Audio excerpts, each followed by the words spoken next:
In Noordoost-Friesland kreeg de toeristische sector een digitale impuls. Ondernemers werken gear in een nieuwe WhatsApp-community. Dat is een samenling van WhatsApp-groepen. Wat wij eigenlijk willen doen is zorgen dat zij een plek hebben waar ze online elkaar kunnen contacten en kunnen communiceren. Soms kan het natuurlijk gebeuren, dat staan bij die bed and breakfast, er zijn 12 fietsers en die zeggen, ja, wij willen van jullie een keer zitten, op daar en daar in de buurt.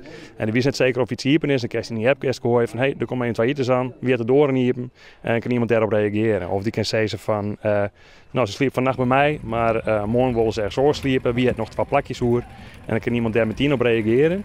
Dus dan kan je die gasten sneller helpen eigenlijk. Je bent als ondernemer ben je met de oren dingen bezig, je bent met de sloepjes bezig, met de sailboard, met de fietsen, weet ik het al. En net altijd van, hey, wat gebeurt er precies in de omgeving? En dat de mensen dan vragen je van, hey, wat is het? De Wannekes bijvoorbeeld zeggen, oh leuk, er is op het moment krijg ik een expositie van foto's in daken. En dan kan je dat even in de meesten zeggen en dan spraken serie er net over. En dus dat is wel even handig. We doen bijvoorbeeld met de jongen door we nachtvaren. Nou, en dat is net altijd, dan heb ik een aantal boekt. En ik val liever maar een beetje een vollere boord. En dan denk ik op een middag van, nee, ik ken nog 4 of 5 plakjes, heb ik nog roer. En dan zet ik het even in de app. Dan zeg ik, hey, meesten, denk maar, we hebben nog 4 plakjes, hij hem gasten, dit nog van jullie wat doen willen. Laten even contact met me opnemen. Er zijn natuurlijk wel meerdere manieren om elkaar te vinden en contact te zoeken. Maar we willen inderdaad lekker laagdrempelig, snel, makkelijk en eenvoudig.